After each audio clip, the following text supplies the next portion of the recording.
Hello friends, welcome back to my channel. मैं ममता दिल से स्वागत करती हूँ आपका अपने चैनल में। कैसे हैं आप लोग? मैं तो बहुत ठीक हूँ। आशा करती हूँ आप लोग भी बहुत ठीक हो। तो स्वागत है आपका मेरे किचन में। तो आज मेरे किचन में बन रहा है चीज़ पराठा, जो कि मेरी छोटी बेटी के फरमाइश पे बन रहा है।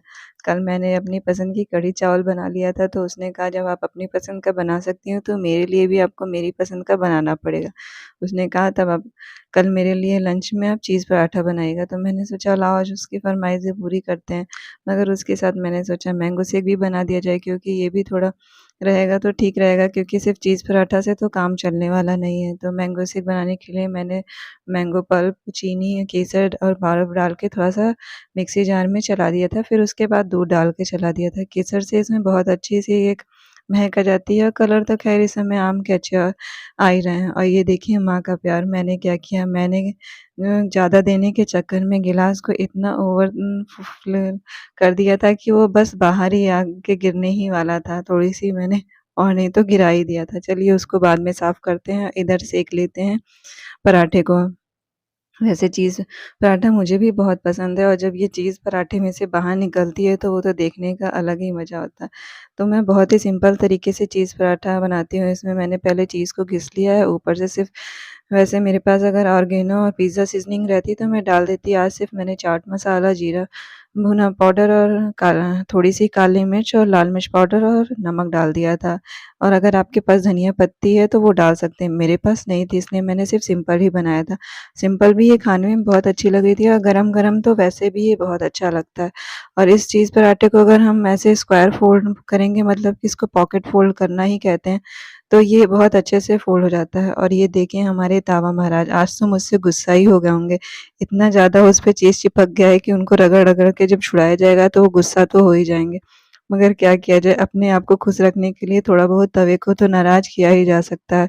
नॉन स्टिक का तवा रहता है तो बहुत आराम से छूट जाता है, मगर लोहे के तवे पे अगर ऐसी कुछ चीज़ें चिपक जाती हैं तो उन्हें तो रगड़ना पड़ता है। और अगर आपकी हाउस हेल्प है, मेरी हाउस हेल्प तो इनको ईंटें से रगड़ के आज साफ़ करेंगी, क्योंकि अच्छी तरीके से इस पे चीज़ चिपक गया था।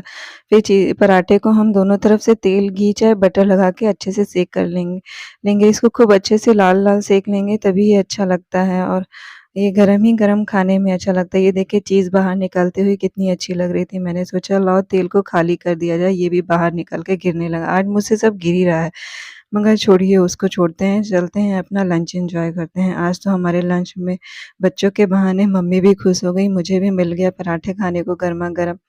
और इस आज हम लोगों ने पराठा और फिर मैंगो शेक एन्जॉय किया, और फिर तभी आ गई थी खूब ज़ोरों की बारिश। 2-3 घंटा लगातार बहुत तेज़ बारिश आई थी, और ये जो मेरे सामने प्लॉट था उसमें पानी भर गया था। और ये देखिए गाँव, पीछे बगल में एक गाँव है, वहाँ के बच्चे आके पूरा अच्छी तरीके से एन्जॉय कर ले गए थे। उनको तो मुफ्त का ही स्विमिंग पूल मिल गया था। वो घंटों उसमें एक घर था, उसपे चढ़ते थे और उसपे से कूदते थे। वो ही अपनी लाइफ़ एन्जॉय कर रहे थे। उनको मैं देख के यही लग रहा था कि बताओ, आज भी बच्चों को मतलब अब तो मतलब बच्चे ये सब भूल ही गए थे।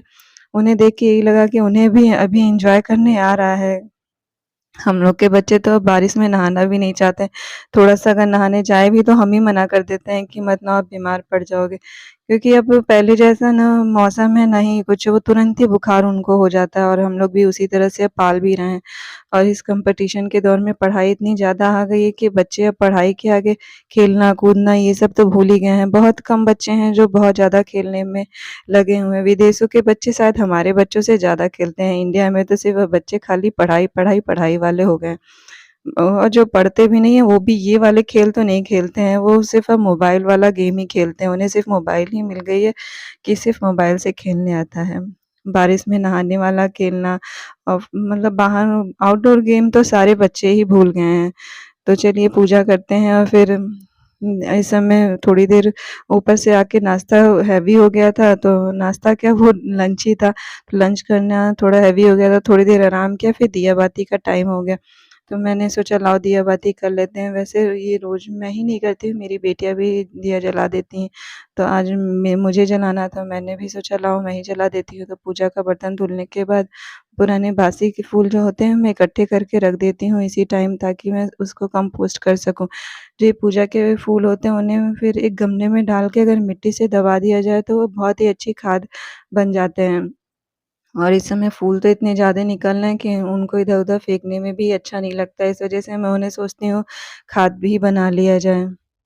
तो मेरी दिया बाती यहाँ हो ही रही थी, तो मुझे बाहर दिया जलाने जाना था और बाहर दिया जलाना किसी टास्क के से कम नहीं है। जो तुलसी जी के पास है वहाँ पे एक बहुत ही मोटी-सी छिपकली रहती है, जहाँ जलाने के लिए मैंने धूप तो घर ही में से जला लिया था, दिया जलाना बस वहाँ था। क्योंकि वहाँ पे जाना मतलब बहुत ही खतरों से भरा हुआ है। वहीं पे एक मोटी-सी छिपकली रहती है, जहाँ जलाने के लिए मैं फटाक से ना सोचती हूँ बस जलाऊँ और भाग चलूँ। क्योंकि वो पता नहीं कहाँ से सिर्फ़ यहीं पीछे गमले के रहती है और जैसे ही हम लोग को देखती है वो भाग चलती है। वो तो मुझसे खुद ही डरती होगी मगर मुझे उससे ज़्यादा डर लगता है। भगवान ने पता नहीं क्यों ये छिपकली नाम की चीज़ बना दी है, मुझे उससे बहुत डर लगता है। पूरे मतलब बरसात और गर्मी सिर्फ़ इसीलिए नहीं पसंद आती है सिर्फ़ क्योंकि इस समय ये छिपकलियाँ रहती हैं। जाड़ा सबसे अच्छा इसलिए भी लगता है क्योंकि उस समय छिपकलियाँ देखने को नहीं मिलती हैं, कहीं छुप जाती हैं। मेरा तो मन करता है ये छिपकलियाँ मेरे घर में आ ही नहीं, मैं कितना भी उपाय करती हूँ मगर ये आ जाती हैं। और ये मेरा ड्राइंग रूम जिसके आप इग्नोर करिएगा, इस समय ये ड्राइंग रूम मेरा ड्राइंग रूम नहीं, bedroom, study room, dining room सब बना हुआ है। जिसके घर में भी एक एसी होगी उसे तो पता ही होगा कि यही होता है जब एक एसी होती है और गर्मी अधिक रहती है तो सब लोग उसी कमरे में आके रहता है। तो मेरे घर का भी यही हाल है। तो मेरे हस्बैंड ऑफ़िस से आ गए थे तो मैं चाय पीते-पीते सब्ज़ी काट रही थी और साथ में सोचा वो हरा मिर्चा लेके आए थे तो उसे धुल के और उसकी डंठल तोड़ के और सुखा के रख दूँगी। ऐसे रख देने से फिर आराम रहता है जब भी आपको सब्ज़ी में चाहे कभी भी डालना हो तो निकाल के और तुरंत ही यूज़ कर लीजिए। और लहसुन भी छिल के रख दिया था और आज देखिए मेरे घर क्या आया है। मेरे घर आया है मौसम का पहला चौसा आम। इतना ज़्यादा आके देख के खुशी हो गई। इस मौसम का ये पहला चौसा आम है। ये थोड़े कच्चे हैं और ये पूरे 25 किलो हैं। ये सीधे बाग से ही आए हैं। अभी बाग में अब दशहरी खत्म हो गए, अब चौसों की बहार आ गई है और मेरा जो फ़ेवरेट है वो चौसा ही आम है। मुझे सबसे अच्छा चौसा आम खाने में लगता है। अभी ये कच्चे हैं, 2-3 दिन में पक जाएँगे तो इन्हें मैं इस तरह से पेपर बैग जो क्या इसको कहते हैं, जो भी कहते हैं बॉक्स होता है उसी में रख के और 2-3 दिन में बहुत अच्छी तरीके से पक जाएँगे। मुझे ये आम बहुत अच्छे लगते हैं। आप सोच रहे होंगे कि ये खाने वाले इनके यहाँ 4 लोग और इतना आम क्यों है? खाने वाले तो हम 4 ही लोग हैं मगर मेरी एक जब मैं शादी करके इसके पीछे कहानी है। जब मैं एक शादी करके आई थी तो मेरे हस्बैंड बिल्कुल सिर्फ़ 1 या 2 किलो आम लाते थे। जब मैं इनके सा 2 लोग के लिए 2 किलो आम बहुत होता था। मैं उतना आम थोड़ी ना खा लेती, अरे 1-2 आम खाती थी मगर मैं बड़ी फ़ैमिली से आई थी, 4 बहनें, 1 भाई और तो मेरे यहाँ मेरे पापा 5 किलो, 10 किलो ऐसे ही रोज़ आम लाते थे। मुझे वो सब देखने की आदत थी और मेरे ससुराल भी बहुत बड़ा है मगर मेरे ये हम तो यहाँ साथ में 2 ही रहते थे, इस वज़ह से ये थोड़ा ही आम लाते थे और जब ये 2 किलो, 1 किलो आम लाते थे, मुझे देख के लगता था इतना थोड़ा-सा आम है, इसको मैं कैसे खाऊँगी?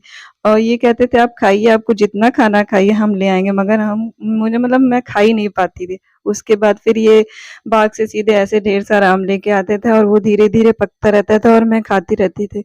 वैसे मैं रोज़ 1 ही 2 आम खाती हूँ मगर वो देखने की आदत होती है कि ना ज़्यादा-सा देखने की आदत हो कि हाँ, ज़्यादा रहेगा तो अच्छा रहेगा और ये आम तो बहुत ही टेस्टी थे क्योंकि ये बिना केमिकल के पकाए हुए थे और एक आम बिल्कुल 1 पाव से ऊपर-ऊपर के थे। 2 आम आप मुश्किल से खा सकते हैं और ये बहुत ही टेस्टी हैं। जो आम के बिना केमिकल के पकाए रहते हैं, उन्हें खाने का तो मज़ा ही अलग है। तो मेरी वो ज़्यादा देखने की आदत तो छूट गई मगर इनकी ज़्यादा लाने की आदत नहीं छूटी है। तो ये रहा मेरे घर में आमों का भंडार और ये कच्चा आम जिसका मैं बनाऊँगी मुरब्बा। तो अगर आप लोगों में किसको-किसको आम पसंद है तो आ जाइए मेरे घर दावत पे। तो चलिए आज तो मेरे घर में बवंडर ही हो गया, बहुत बड़ा मैंने बवंडर आम के चक्कर में ही नुकसान कर दिया। मेरे यहाँ आज दूध खत्म हो गया था और जब ये आए तो मैं इनसे बताना भूल गई कि आज ग्वाला दूध नहीं लाए हैं, बारिश हो रही थी तो ग्वाला दूध ही नहीं लाए।